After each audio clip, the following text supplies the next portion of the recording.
In 1992 in Donghai, young Stella, her father Tom, and her mother Duangfen join their neighbors on the streets, who are celebrating a traditional ritual.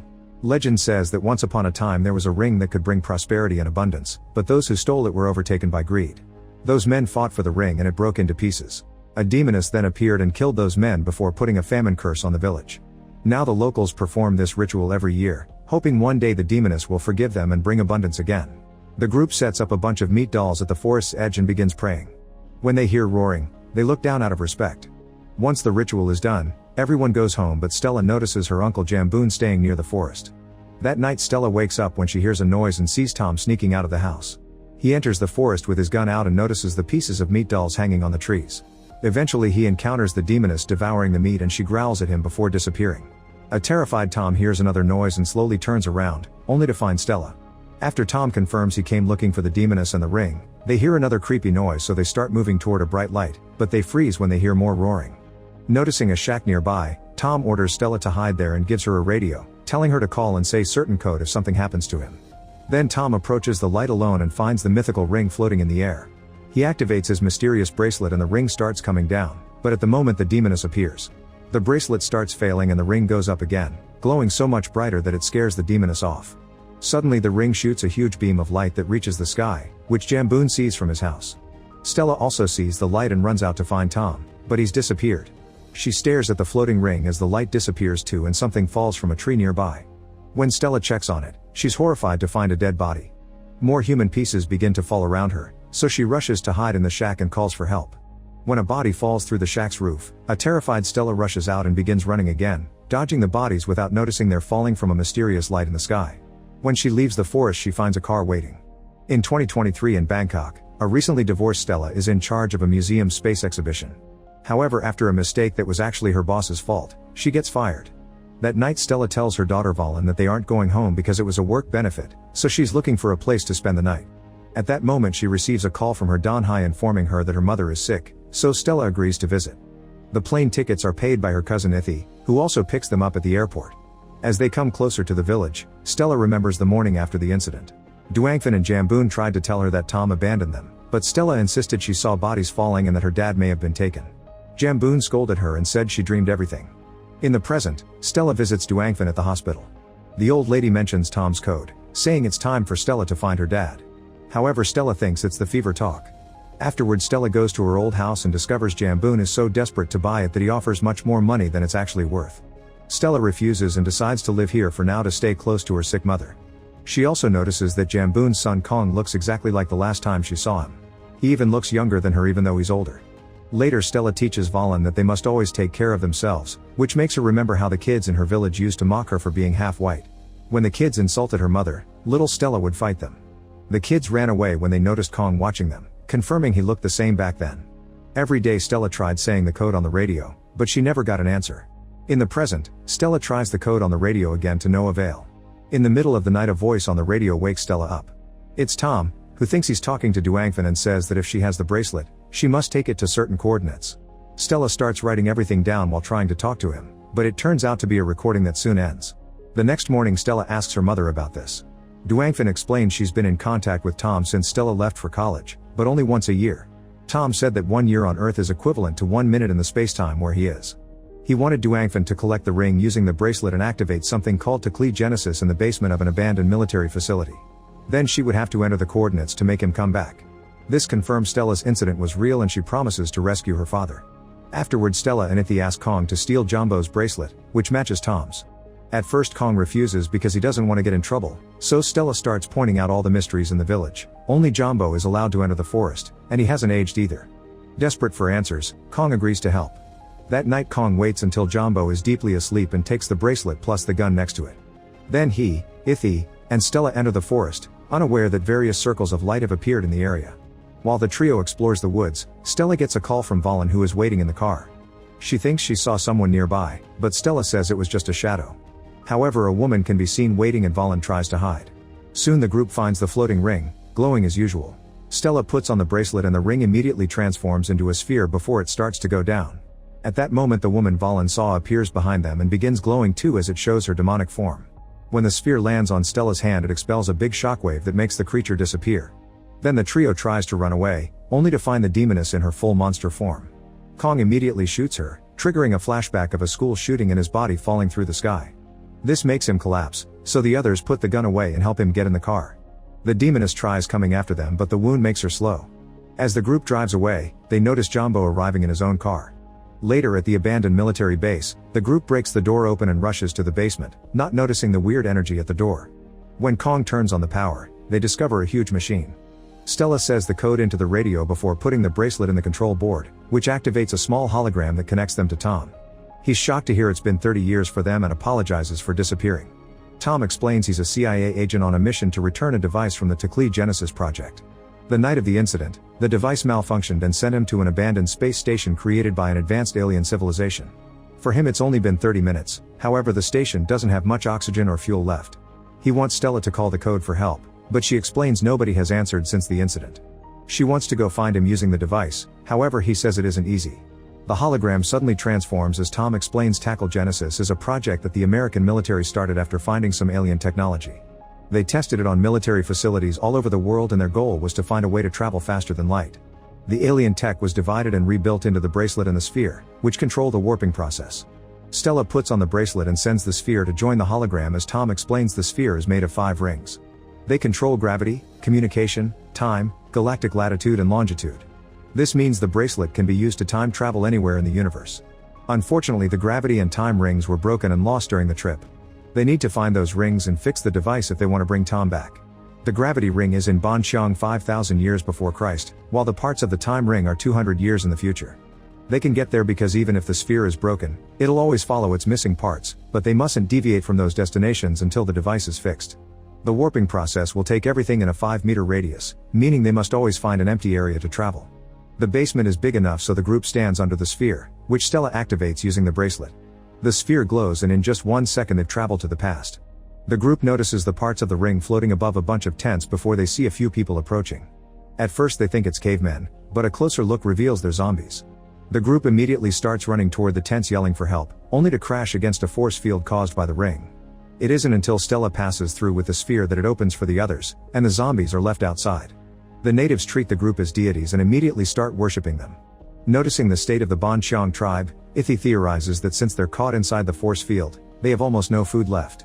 Stella doesn't want to take the ring because it'll remove these people's protection against the zombies, but Ithi points out they already know this tribe goes extinct and they're not supposed to change history. While Valen shares her soda with a boy named Morden, Ithi impresses the natives with his phone. Suddenly Kong grabs the bracelet and the sphere to activate the floating ring. After lots of bright lights and sparks, the force field disappears and the ring becomes part of the sphere again. Kang is still controlling the sphere and he won't be able to hold it for long, so they need to leave quickly. At that moment the zombies attack and a fight ensues with both sides losing people by the second. Stella looks for her daughter and when she's about to reach her, a zombie tackles her to the ground. Thankfully Morden's mother kills the zombie by stabbing it in the head. More zombies are coming and the bitten humans are transforming, so Ithi opens fire. The noise causes Kong to freeze so Ithi has to drag him away to find an open area. Stella and Valen try to follow them and they get attacked by a zombie again, but thankfully the natives come to their rescue. Kong activates the warping and Ithi has to keep the locals at bay with his gun. A desperate Stella runs to join them and doesn't notice until the last second that she grabbed Morden instead of Valen. The group returns to the present with the wrong child and Stella immediately wants to go back, but the guys have to stop her. While Morden starts crying, Stella calls Tom for help, however he agrees that she must finish the sphere before going back. In the past, Morden's mother and Valen find a spot to hide from the zombies. When the group gets ready to travel again, Jamboon shows up and threatens to shoot them if they don't give him the bracelet. He reveals that while the team was in the past, 10 years passed in the present. To prove it, they go outside and find a giant skeleton in the village. Jamboon explains that without the ring's protection, the monster killed all the locals including Duangfen. Stella still refuses to give him the bracelet and promises to fix this after rescuing her family. Before Jamboon can shoot, Kong jumps on him and they start fighting for the gun. When Stella activates the sphere, Jamboon punches Kong down and runs to put his hand to fight for control of the warping. At that moment Ithi tackles Jamboon and Kong catches him so they start fighting over the gun again. In the struggle, the weapon is accidentally shot and someone starts bleeding. The sphere glows and Stella, Morden, and Ithi appear in New Udon in 2224. A bunch of armed teenagers surround them and quickly knock them out. When Stella wakes up, she and Ithi are handcuffed to a bench and they can hear growling coming from the next room. The teens swear Morden is fine and ask Stella to teach them how to use the Teklee Genesis. As Stella notices she's missing the bracelet and the sphere, the teens reveal they've made a copy prototype, which they've used to create a force field around their city that has frozen some government missiles in the sky. It turns out that 200 years ago, the city of Udonthani was attacked by a giant monster. It destroyed most of Thailand, but thankfully the country got help from foreign governments and together they brought down the monster. The city was rebuilt under a new name and at first the foreigners helped, but soon they sided with the industrialists and usurped all the resources, leaving Udon in poverty. These teenagers became the resistance and one day they watched the black hole appear in the sky, destroying the whole city again with a big explosion. That hole also dropped the part of the ring. The government only saved the rich people and now the poor survivors are living with monsters of all sizes. When the resistance found the basement with the Teklee Genesis, they reverse engineered the machine but no matter how hard they tried they couldn't make it work. They insist they need to learn how to use it, but Stella refuses to cooperate with these things. In the present Kong realizes the gun has wounded Jamboon, who wants to make a confession before dying. In 1964 people believed that American soldiers were torturing Thai prisoners to get information, but actually they were kidnapping people to use them in their time-traveling experiments. Jamboon was captured together with Lawan, who could speak English and learned to control the machine by hearing the Americans talk. When it was their turn to enter the machine, Jamboon pretended to have a seizure, so while everyone was distracted, Lawan took the bracelet and controlled the sphere. She activated the warp, causing her, Jamboon, and a bunch of soldiers to be transported to the Ice Age. A soldier managed to shoot her, so Jamboon took the gun from him and shot him back before grabbing another soldier hostage. Then Lawana activated the warping again and they were transported to the Bon Cheong tribe. Jamboon used the confusion to quickly shoot all the soldiers, meaning they were the ones to bring the zombie virus and the ring piece to the past. The next time Lawana activated the sphere, she jumped with Jamboon to the future and a soldier followed them. This man detonated a grenade that caused the explosion the teenagers saw.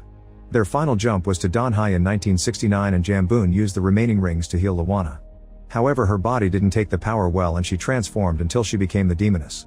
She couldn't leave the forest, so she told Jamboon to leave alone and start a new life without her. Jamboon wanted to search for a cure, but the Americans were still using the Teklee Genesis for the Vietnam War and Jamboon found thousands of bodies in the forest. This is a reference to a real historical event known as the Thammasat tragedy, during which hundreds of students were shot down by soldiers. In this story, the military used the machine to cover up the tragedy by getting rid of the bodies. One of these students was Kong, who was still alive when Jamboon found him and adopted him.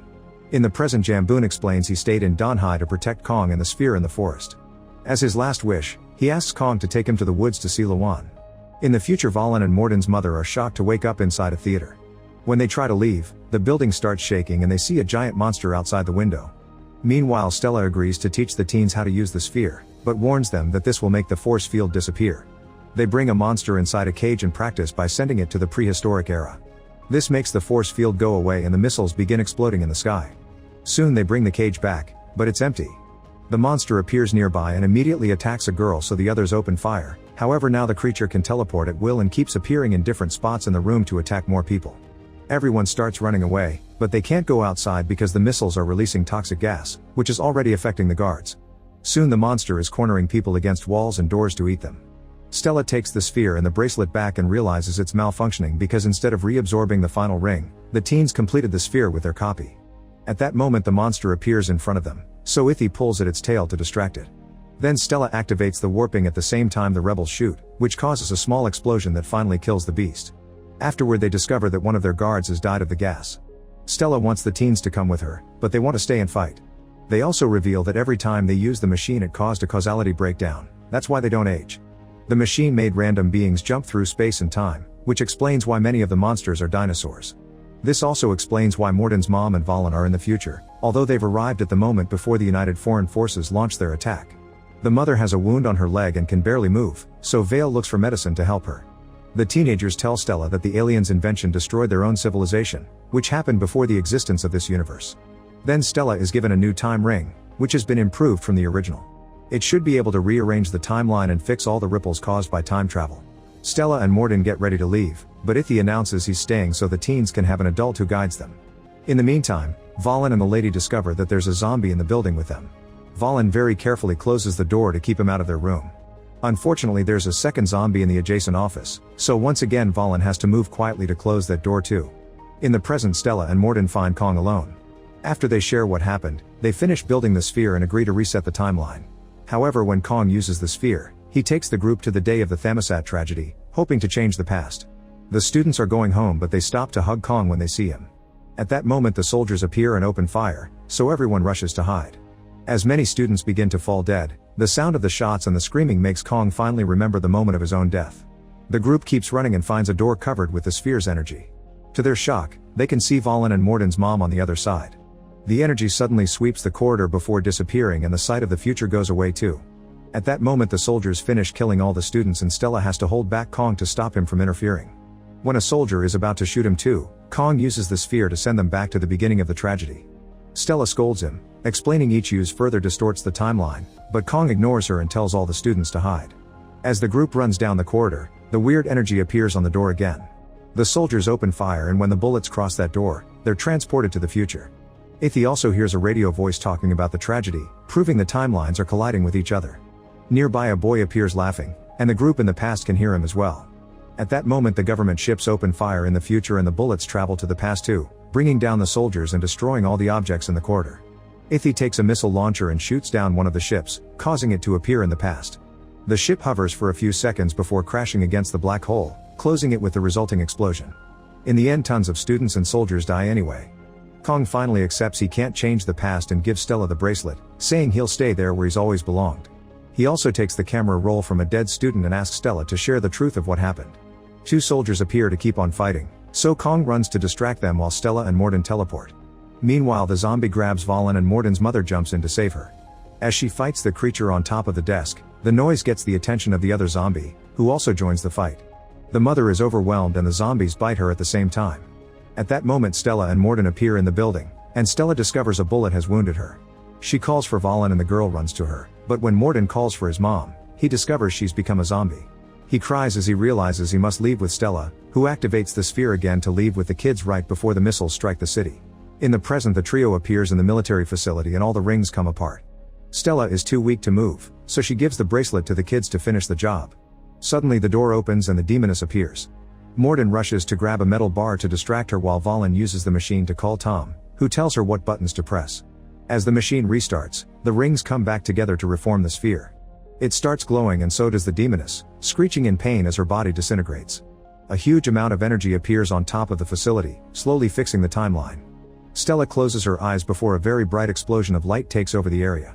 When she opens them, she finds herself in front of a tree with her mother's voice, who reminds her that as long as there's love, every little thing does matter. Tom's voice joins in with a different take: everything in the universe has a beginning and an end, so nothing truly matters. When Stella finally chooses what kind of Genesis she wants, another bright explosion happens and Jamboon's spirit gets to reunite with Lawan's before the reset kicks in. The next time Stella wakes up, she's in her mother's house with Valen, who assures her it wasn't a dream. Then she visits Duangfan at the hospital and apologizes for not saving Tom, but Duangfan says she saw him in a dream last night.